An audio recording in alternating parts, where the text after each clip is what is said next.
Nagawa mo ba? Tanong agad ni Jinky kay Jano na magkita sila kinagabihan sa bahay ng binata. Yes, nakilala ko na rin siya. Si Divine ang tinutukoy nito. Si Jinky ang may gusto na doon siya magtrabaho at makipaglapit sa sekretary ni Joseph. Mahal niya ito at hindi mapahindian ang hiling, lalo na kapag naglambing sa kanya at nauuwi pa sa mainit na pagniniig. Pabigyan niya muna to hanggang sa ma-realize nito na siya na ang lalaking nararapat dito. Thank you. Mapang-akit ng umiti sa kaibigan habang inahaplos ang pisngi ng binata. Hindi rin ito maintindihan ng sarili dahil sa tuwing nakikita ang binata naaalala ang nangyari sa kanya at gusto niyang maulit muli. Wala na ibang salitang namatawi sa binata. Agad na hinalikan ng kaibigan at kinabig sa batok palapit sa kanya. Di naman siya nabigo dahil agad na gumanti ng halik ang dalaga. May pagmamadaling binuhat niya ito at dinala sa sariling silid. Walang aynaksayang oras at hinubad ang damit ng bawat isa. Kahit ilang ulit na rin silang nag-isang katawan, hindi nagsasawang titigan ni Jano ang magandang katawan ng kaibigan. Halos sambahin niya to habang hinahaplos ang dalawang matayog na kayamanan nito.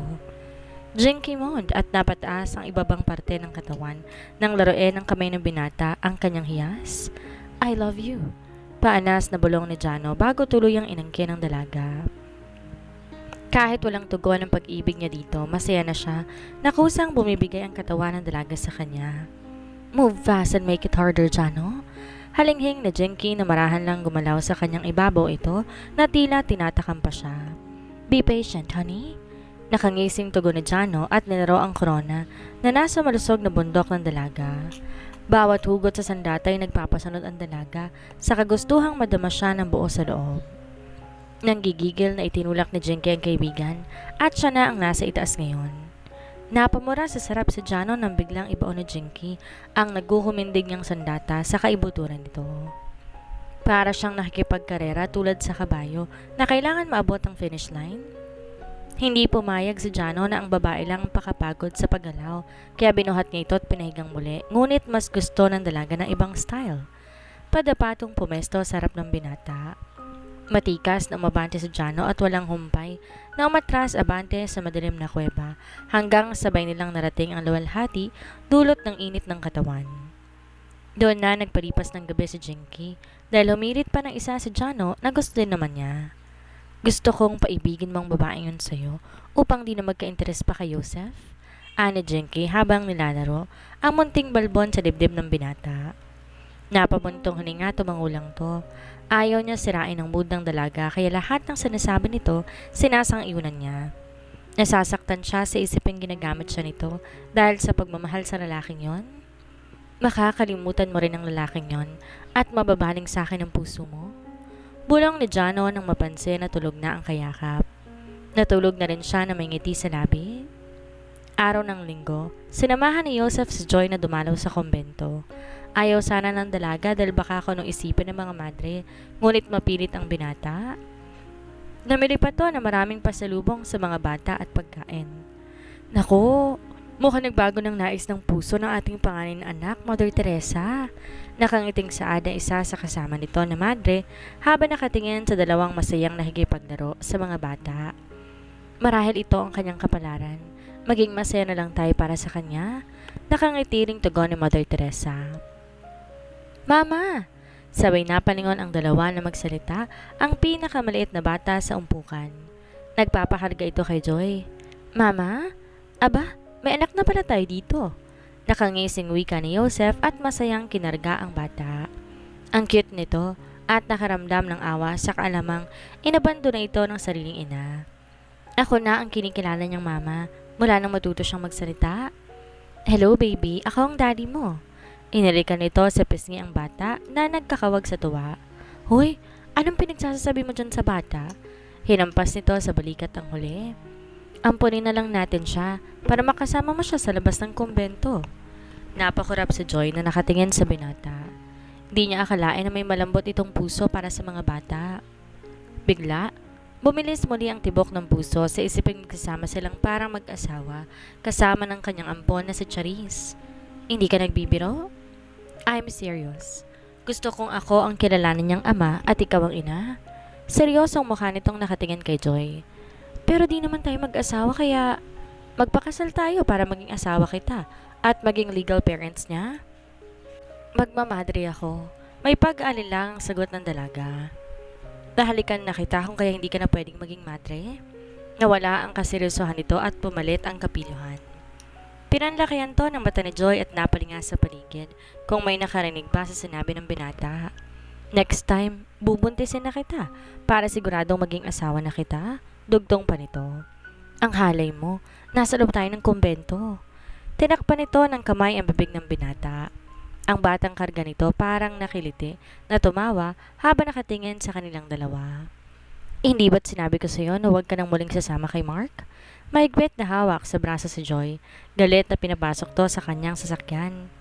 Para siyang sinuntok sa dibdib na makita ang dalawa na masayang nag-uusap sa labas ng kumbento. First time niyang makaramdam ng ganoon nang dahil sa babae, kung kaya't di na makontrol ang sariling magalit. Joseph, dahan-dahan. Nasasaktan mo si Divine. Humabol si Mark sa mga ito. Maging siya ay nagulat sa biglang pagsulpot ng pinsan at baka sa mukha nito ang matinding selos. Sinamahan lamang siya ni Joy na pumunta roon upang ipakilala sa mga madre at mga bata dahil gusto niyang magbigay ng donation bilang tulong sa kumbento. Back off! Don't you dare touch her again because she's mine. Tiimbagang nanilingon si Mark. Kailan mo pa siya naging pag-aari? Huling pag-uusap natin, allergy ka sa kanya. Ano nangyari? Amused na tanong ni Mark dito. Wala naman siyang balak ligawan na si Joy dahil nga nirerespeto niyang pasyon nito noon na maging madre. It's none of your business. Just stay away from her. Arroganteng tugon ng binata. Hindi naman yata pwede yung gusto mo dahil kaibigan ko na rin siya. Nakipagsukatan to ng tingin sa galit na pinsan. Mark, okay lang ako. Tipid na umiti si Joy sa binata. Kilala niya na ang ugali ni Joseph kapag ito ay nagselos. Wala man silang formal na relasyon dahil hindi pa niya to sinasagot. Sa kadahilan ng nagtatalong puso't isip sa nais na maging buhay, umaakto itong pag-aari siya nito. May isang linggo na rin hindi siya nito pinauuwi ng sariling bahay na tinutuluyan niya dahil na lamang pumupunta doon sa Jano at nanliligaw. Ngayon, kinakabahan siya kung anumang parusang ibigay nito sa kanya dahil di siya nagpaalam bago sinamahan si Mark doon. Are you sure? Hindi ka ba hinaharas ng pinsan kong to? Turo nito kay Joseph habang ang mata ay nakatingin kay Joy. Nakangiting umiling si Joy na kinainis lalo ni Joseph. Tahimik na pinaharurot ng binata ang sasakyan pa uwi at ni hindi kinausap ang dalagang tahimik lang din nakaupo sa front seat. Hindi itong daan pa uwi sa bahay na kinuha mo for me? Di na nakatiis na di basagin ang katahimikan sa pagitan nila ng binata nang mapansin ang daang tinatahak nila. Sa bahay ka natitira mula ngayon? Seryoso pa rin to at di man lang siya tinapunan ng tingin. Joseph, ano ba? Kung di dahil sa kapatid ko kaya mo to ginagawa, tigilan mo na ako dahil di na ako bata. Nagkakawag ang paa dahil pinsan siya nito na parang isang sakong bigas na ayaw niyang bumaba ng sasakyan. Hindi ka na talaga bata kung kaya't maraming gustong umangkin sa'yo. Huwag kang malikot kung ayaw mong paluin ko tong matambok mong pang-upo. Manya ka talaga. Namumula ang pisngi niya sa naramdamang hiya at galit sa binata na nakangisi lang ng mailapag siya sa sofa. Mabuti na lang di pa nakauwi ang mga magulang nito na nasa ibang bansa kasama ng kanyang kapatid. Don't worry. Ikaw na lang minamanya ko mula ng binihag mong puso ko. Simpatiko ang ngiting nakatingin sa dalaga. Habang tumatagal, lalo tong gumaganda sa paningin niya, kahit pa hindi nag-aayos ng sarili. Iisipin pa lang na may ibang lalaking hahawak o hahalik, nagre-rebelde na ang kanyang kalooban. Iuwi mo na ako. Hindi magandang tingnan na magkasama tayo sa isang bubong. Mahinahon na si Joy. Ayaw niyang patulan ng binata sa takot na manyakin na naman siya na hindi matanggihan ang kanyang katawan. Hindi ko ginagawa ang lahat ng to dahil sa kapatid mo. Biglang napalis ang ngiti sa labi nito at pumalit ang kaseryosohan. Umiwas ang tingin si Joy. Ayun na naman ang dibdib niya at parang may dagang naghahabulan sa loob sa tuwing nagpapahayag ng saloobin ng binata sa kanya. Never ko tong sinabi sa ibang babae, kundi sa'yo lang. Masuyong tinaas ang baba ng dalaga upang salubungin ang kanyang titig na nakakatunaw. Ang alin? Tila biglang nauhaw si Joy na magtamang kanilang paningin. This. Nahila ni Joy ang tega ng binata nang bigla siyang nakawan ng halik sa labi nito. Lahat sila hinalikan mo? Nakasimangot niyang turan at biglang nainis. Hindi pa nga ako tapos, tampo ka naman kaagad. Nakangising tugon ng binata. Inirapan to ni Joy kung ket niyakap siya na mahigpit ni Joseph. I love you, manang. Bulong ni Joseph sa kanyang tenga habang humahalik ito doon, pagapang sa leeg. Nahigit niya ang kanyang hininga dahil sa sensasyong pinadama ng binata na may kasama pang matamis na salita na kanyang inaasam na marinig mula dito. Joseph, baka may makakita sa atin. Kulang sa lakas na saway nito sa binata na magsimula maglikot ang kamay nito sa kanyang katawan. Pinauwi ko muna mga katulong kaya tayo lang narito ngayon. Namumungay ang mga matang nakatingin sa dalaga. Lalong lumakas ang kabog ng dibdib ni Joy sa kaalaman na walang ibang tao sa paligid. Alam ko na mahal mo na rin ako. Huwag mo na akong pahirapan manang naubod ng sexy. Napasimangot sa Joy sa narinig. Di talaga nawawala ang kapiluhan ng binata kahit seryosong usapan. Sige, mambola ka pa. Huwag mo na akong tuksuhin dahil magmamadre ako. Sinubukan nitong makawala sa bisig ng huli. No way! Lalong hinigpitan ng yakap sa dalaga at tinalikan ng mapasok sa labi ito. Akin ka lang? Anito at pinasok sa loob ng blusang suot ng dalagang kamay. Oo na, di na ako magmamadre. Malalim ang hingang tura ng dalaga nang maramdaman ng mainit na haplos ito sa kanyang tiyan, pataas pa na hindi magawang pigilan. God, but too late manang dahil nagiinit na ako ng gusto. Agad itinaas ang damit ng dalaga upang mahubad. Naparanok siya nang tumambad sa kanya ang malusog na dibdib ng dalaga na natatabingan ng mainit na tela. Tila siya biglang nauhaw at ngayon lang nakakita ng ganoong tanawin ang mga mata. Pero gusto kong humarap sa altar ng Birhen Joseph. Padaing napakiusap ng dalaga nang halikan ng binata ang puno ng kanyang mayamang bundo. Papakasal ka na sa akin? Nagsasayaw ang tuwa sa mata ng binata. Marahang tumango si Joy habang kagat ang labi. Mahal niya rin ito, hindi pa man naamin sa binata. Yes, nabuhat nito ang dalaga, sasayang nadarama at nagpaikot-ikot. Hey, nahihilo ko. Natatawa na ngayon si Joy sa binata dahil para itong bata at tuwang-tuwa sa kanya. Thank you, manang. Ubod ng tamis ang ngiti na inihiga sa malapad na sofa ang dalaga. Manang pa rin ba ako sa paningin mo ngayon, sir? Naging mapanokso na rin ngayon si Joy. Napalunok ng sariling laway si Joseph na mapagmasdan ang mapang-akit ng ngiti ng dalaga. Pwedeng mag-advance? Maging si Joy ay napalunok ng tumambad sa kanyang harapan ang anim na pandesal ni Joseph na maghubad to sa kanyang harapan. Biglang naalalang nasaksihan minsan sa opisina nito kung kaya't napatitig siya sa nakaumbok na harapan ng huli. Huwag mong titigan, lalong nagagalit. Anong ginagawa mo? Nautal siya na makitang tinatanggal na nito ang suot na sinturon. Pa-advance sa honeymoon natin, manang. Puno ng kapiluhang tugon nito at binuksan ang zipper ng pantalon. Hindi pwede. Gusto ko na birin akong ikakasal. Natarantang pinigilan ang kamay ng binata sa pagbukas ng zipper. Tila naman nasakta na napadaing si Joseph sa iba nang mahawakan ng dalaga. Nanlalaki ang mata ni Joy na mapagtanto, hawak niya na ngayon ang galit na alaga nito. Sorry. Dahan-dahang inalis ang kamay. Kahit may nakatabing paroon, ramdam niya ang paninigas noon. Makakaraos naman tayo kahit di kita tuluyang angkinin. Dito napigilan ni Joy nang tuluyang hubarin nito ang pantalon. Tuluyan siyang naging makasalanan nang di maalis ang tingin sa nagkukumindig na sandata nito. Para siyang robot nang itayo siya nito at igiyang kanyang palad na humaplos sa dibdib nito pababa. Tuluyan nang nawalan ang kinesentahan ni Joy at pumalit ang agresibong pagkatao. Dinama ang katawan ng binata nang may pananabik. Hindi na tumutol nang muli siyang halikan nito at damhin ang kanyang katawan, maliban sa maselang parte na nasa ibaba. Tumupad ito na hindi yun pakikialaman hanggang sa kanilang kasal. Tulad sa gusto nito, doon nga siya nagpalipas ng gabi katabi ang binata. Mahal nga siya nito at nagawang kontrolin ang init ng katawan at nakontento sa pagmamariyang palad. Malandi kang babae ka. Nanlilisik ang mga mata dahil sa galit na sumugod si Jinky sa kinauupuan nila Joy. Maaga siyang pumunta sa bahay nila Joseph upang akitin sana to dahil araw ng linggo ngayon. Naabutan niya ang dalawa, masayang kumakain sardin at sinusubuan pa ng binata ang kasalo. Huwag kang magkakamaling hawakan kahit isang hibla ng buhok niya. Banta nito kay Jinky at mabilis na tumayo upang iharang ang sarili sa katawan ni Joy. Bakit mo to ginagawa sa akin, Joseph? Birintin ako na makuha mo at mas maganda ako kaysa kanya. Puno ng hinanakit na tanong ni Jinky sa binata.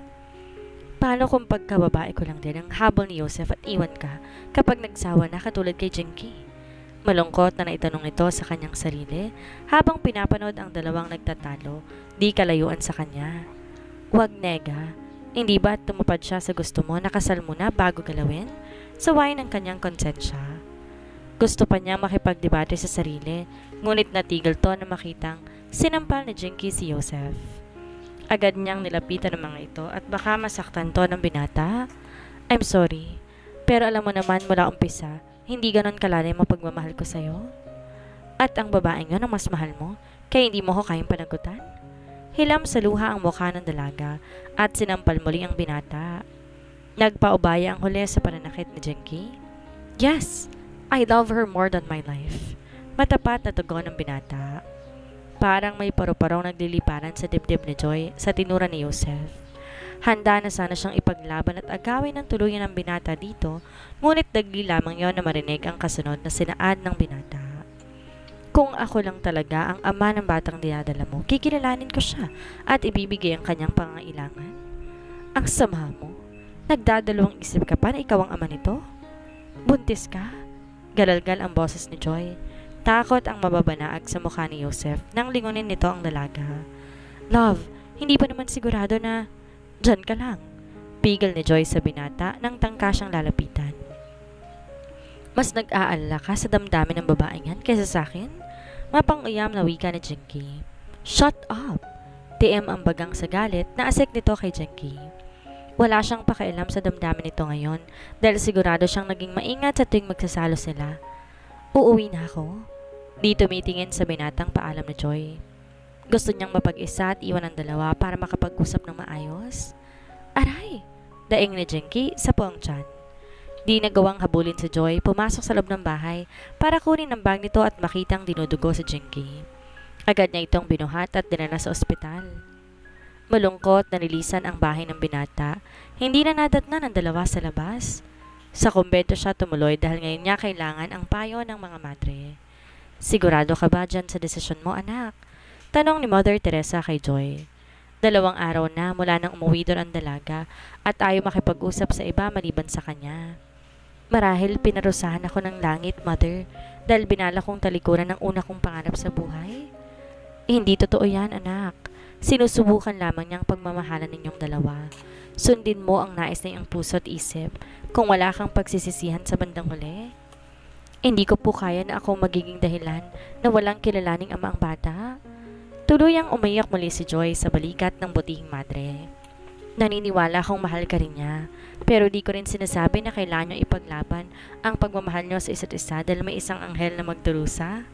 Hayaan nating ang may kapal ang magpasya.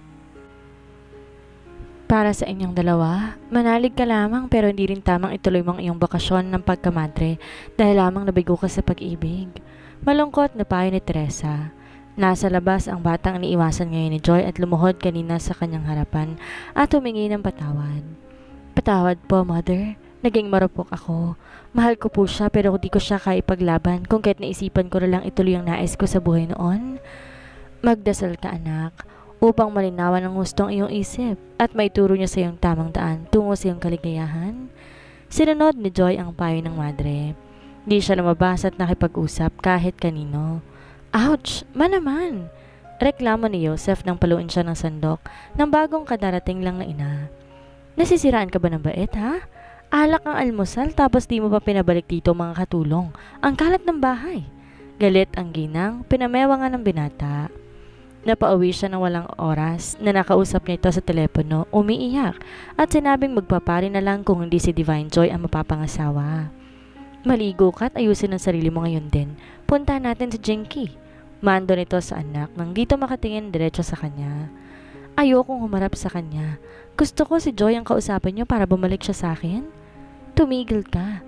Kailangan ko malaman muna kung ikaw nga ang ama ng dinadala niya bago ayusin ang sa inyo ni Joy. Bulyaw niya sa binata. Walang nagawa si Joseph kundi sumunod sa ina. Pagkarating sa ospital, may lalaking bisitang huli. Ano ginagawa mo dito? Matalim ang tingin ay pinukol kay Jano ni Joseph. Naiinis siya dito dahil naging manliligaw to ni Joy. Jano, please umalis ka na. Kinakabahang pakiusap ni Jinky sa kaibigan. Anong relasyon ninyong dalawa? Nakangising tanong ni Joseph. Di niya alam magkakilala palang dalawa. Tama na, Jinky. Dapat niyang malaman ng totoo at hindi ako makakapayag na ipaako mo sa ibang bata. Anong dapat naming malaman? Dumoble ang kabang nadarama ni Jinky na makita ang ina ni Joseph. Kanina pa siya nakiusap kay Jano na huwag sirain ang kanyang plano, ngunit naging matigas to sa pagtanggi sa nais niya. Ako ang tunay na ama ng batang dinadala niya, matatag na pahayag ni Jano. Biglang uminit ang ulo ni Joseph sa galit. Sana lamang ito ang tunay na ama ng bata. Tama na! Sigaw ni Jinky nang suntukin na ni Joseph si Jano. Dumugo ang ilong nito ng tamaan ng suntok. Nasaktan siya na makitang nagpaawaya lang si Jano at hindi lumaban. Huwag na huwag kang magpapakita ulit sa akin, gago ka. Kung ayaw mong sirain ko ng tuluyan yung mukha mo. Duro nito sa tahimik na lalaki. Oo nga pala. Salamat at nagpakalalaki ka ngayon. At magdasal kayong tanggapin pa akong muli ni Joy dahil kung hindi, guguloyin kong buhay ninyong dalawa. Banta nito tuloy ang iniwan ng dalawa kasama ng ina. Dalang pag-asa, masayang pumunta ng kumbento ang mag-ina upang makausap si Joy at ang mga madre. Iha, kausapin mo ng anak ko, hindi ka ba naawa sa kanya? Tinang may tsura oh, baka totohanin ng balak na pagpapari, ay lalong dadami ang makasalanan sa mundo pag nagkataon. May himig biro ng ginang at kanyang pangongonsensya sa dalaga na makausap. Sigurado po ba kayong hindi siyang ama ng bata? Nahihiyang tanong nito sa ginang. Halos maiyak siya sa tuwa na malaman ang katotohanan. Yes, kaya wag mo na siyang tiisin ha? Mahal na mahal ka ng aking anak at ngayon lang yan nagkaganyan dahil sa babae. Napayakap si Joy sa ginang dahil tanggap siya nito na maging kapamilya at kabiyak ng puso ni Joseph. Sige na baby, sabihin mo kay Mama Joy na uwi na kami sa bahay kasama ka. Hamig ni Joy ang lungkot sa boses ng binata, kausap ang batang walang muwang. Uutusan mo pa yung anak mo na utal kong magsalita? Kunwaring galit na sita nito sa binata. Love! Agad tumayo si Joseph, sinalubong na mahigpit na yakap ang babaeng pinakamamahal. Patawarin mo na ako, love. Hindi na talaga ako titikim ng ibang putahe. Ikaw ang kakainin ko hanggang pagtanda natin. Ang bibig mo. Baka may makarinig sa'yo. Nakasimangot na tinampal ang bibig ng binata. I love you. Sa halip sagot nito at ninakawan siya na mabilis na halik sa labi. I miss you so much, manang. Huwag mo na ako ulit taguan ha? Parang bata pa itong nakiusap sa kanya habang yakap na mahigpit ang bewang niya. Hindi ka na magpapari? Mapanodyo ang ngiting tanong nito sa binata. Kapag madre ka, magpapari ako para magkasama pa rin tayo. Pareho pa silang nagkatawanan sa isipin kung ano magiging itsura nila pag natuloy ang naisip. Nung araw ding yon, sumama si Joy sa mag-ina at itinakda ang kasal nila sa loob lamang na isang buwan dahil yun ang gusto ng binata. Kahit di pa ganon kalakas si Marie, pinilit makauwi para makadalo. Siya ang masaya higit kanino man para sa dalawa dahil natupad ang nais niyang magkatuluyan ang mga ito. May bonus pa dahil binigyan siya ng ikalawang buhay ng may kapal. Love, hindi ka ba talaga magpapalit ng damit? Pangatlong tanong na yon ni Joseph sa dalaga. At tanging irap lamang sagot sa kanya. Mula nang sumama to sa kanya, nagbago na to ng ayos at pananamit at torture para sa kanya ang makita tong sexy, lalo na kapag nakasuot lang to ng maikling shorts at hanging blouse tulad ngayon. Lihim namang nagdiriwang ang pilong puso ng dalaga sa nakikitang selo sa mata ng binata tuwing may mapapatingin sa kanyang lalaki kapag sila ay lumalabas. Kahit sa bahay lang, dumadaing ito sa kanya dahil natutukso umano ito na mag-advance sa kanilang honeymoon. Nakalive siya bilang sekretary nito at ayaw din nito siyang palitan dahil nais ng binata na lagi siyang kasama sa trabaho. Naging magarbo ang kasal at si Divine Joy ang pinakamagandang babae ng araw na yon. Ang damit ay ginawa pa ng isang sikat na designer from Italy. Happy? Malapad ang ngiti ni Marie na nakaupo sa upuang digulong. May sotong salamin at saklob sa ulo na bumagay naman dito dahil di pa tuluyang lumago ang buhok. Sobrang saya ko dahil magaling ka na at salamat sa ginawa mo kung bakit kami nagkakilala ni Joseph. Mahigpit na niyakap nito ang kapatid at lumuhod upang magpantay sila. Tapos na ang kasal, hindi pa rin tapos ang pagdiriwang sa resepsyon. Narito din ang mga madre at mga bata na kinupkop ng kumbento. Pwede ko na bang mahiram ang ate mo? Nakangiting inalalayan nitong asawa. Kuya, nakakaloko ang ngiti ni Marie na tawag sa lalaking dati ay pinipilit pa niya na alagaan ng kanyang kapatid. Di mo na kailangan sabihin, iingatan ko siya buong puso at mamahalin habang buhay. Sansala ni Joseph sa iba pang sasabihin ni Marie. Natawa na lang si Marie nang tinakas na ni Joseph ang kanyang kapatid mula sa mga bisita nito. Love, dahan-dahan! Reklamo ni Joseph nang kuskusin ni Joy ang kanyang likod. Pinapaliguan siya nito sa bathtub pero gumagamit ng tabo. Huwag ka nang magreklamo. Hindi kita tutulungan makaraos mamaya kapag nainis ako sa'yo. Lalo lamang napasimangot si Joseph dahil pinaalala pa sa kanya ang bagay na matagal niya nang kinasasabi kang mangyari sa kanila. Ngayon ang pulot gata, ngunit si Mariang palad na naman ang kanyang karamay ngayon dahil may monthly period ang asawa. I love you, love. Paglalambing ni Joy sa asawa nang mapansing nanamlay ito at alam niya kung bakit. I love you too. Biglang nanumbalik ang saya niya nang marinig ang matamis na salita mula sa kanyang pinakamamahal na asawa. Magtitiis muna siya ngayon. Ang mahalaga ay ang asawa niya na ito. Sana lahat ng padre de pamilya ang asawa at anak niya higit na mahalaga at hindi man loloko ng asawa dahil alam niya ang mga anak ang magdurusa. Dumarating ang pagsubok sa buhay hindi para pahirapan ka, kundi para subukin ang tatag mo at paniniwala mo na lahat ng ito ay iyong makakaya. Huwag manghusga ng kapwa sa anumang estado ng buhay nila. Bukas makalawa hindi natin namamalayan, mas may magandang kinabukasan palang naghihintay para sa kanila.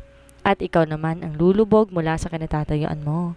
Kaya sa halip na maghusga, magbigay ng motivation sa kapwa para parehong umangat sa buhay. At huwag kalimutan ng Diyos kahit ikaw ay may narating na. Minsan hindi ikaw ang tama. Hindi masamang mauna kang humingi ng sorry dahil kung mahal mo talaga ang isang tao, handa mong lunukin ang pride para lang magkaayos kayo.